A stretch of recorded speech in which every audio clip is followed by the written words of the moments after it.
ነገሮች እንዴት ይሰራሉ? ሰላም ልጆች እንዴት ናችሁ? ዛሬ በትምህርት ቤታችሁ የምትጽፉበት እርሳስ እንዴት እንደሚሰራ እናያለን።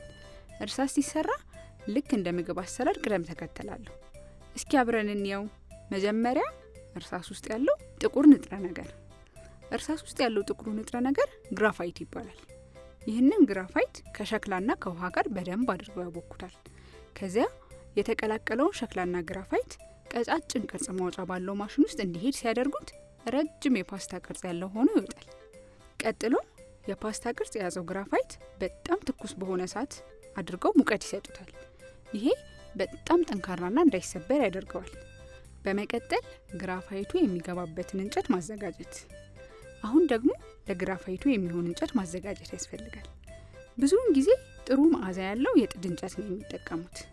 አንድ ሰፋ ያለ የጣውላ እንጨት ያመጡና ቀጭንና ረጃጅም በመጠኑ የጎረጎዱ መስመሮችን በማሽኑ አማካኝነት ላዩ ላይ ይሰራሉ። ማሽኑ ያስያዘው ቅርጽ ላይ ማጣበቂያ እየቀባ በፊት ያዘጋጀውን ግራፋይት በትክክል በየመስመሩ ላይ ያስቀምጠዋል።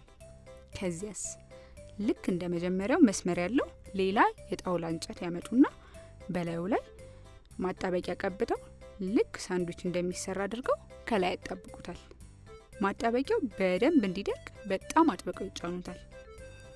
በመጨረሻም እርሳሱን መቁረጥና ማስዋብ። በመጨረሻ ያ ትልቅ የእንጨት ሳንድዊች በደንብ ሲደርቅ አንድ ትልቅ ማሽን ይመጣና እያንዳንዱን መስመር ተከትሎ ይቆራርጠዋል። አሁን እያንዳንዱ እርሳሶች ቅርጾችን ያዙ። ግን አሁንም ገና አልጨረሱ። ምክንያቱም እርሳሶቹ አሁን የሚመስሉት እንጨት ነው። ስለዚህ በማሽን ላይ ያለፉ ደስ የሚል ቀለም ይቀቧቸዋል። ቢጫ፣ ቀይ፣ ሰማያዊ የፈለጉትን። አንዳንዶቹ እርሳሶች ጫፋቸው ላይ ትንሽ ብረት አድርገው ላጲስ ይሰኩላቸዋል። አሁን እርሳሶቹን በዚህ መልክ አዘጋጅተን ከጨረስን በኋላ ወደ መደብር ይላካል። እኛ ደግሞ አቅራቢያችን በሚገኝ ሱቅ ወይም ስቴሽነሪ ሄደን እንገዛዋለን። ከዚያ ለመጻፍና ስዕል ለመሳል እንጠቀምበታለን። ኦሆ አሃ የኢትዮጵያ ልጆች ኦሆ አሃ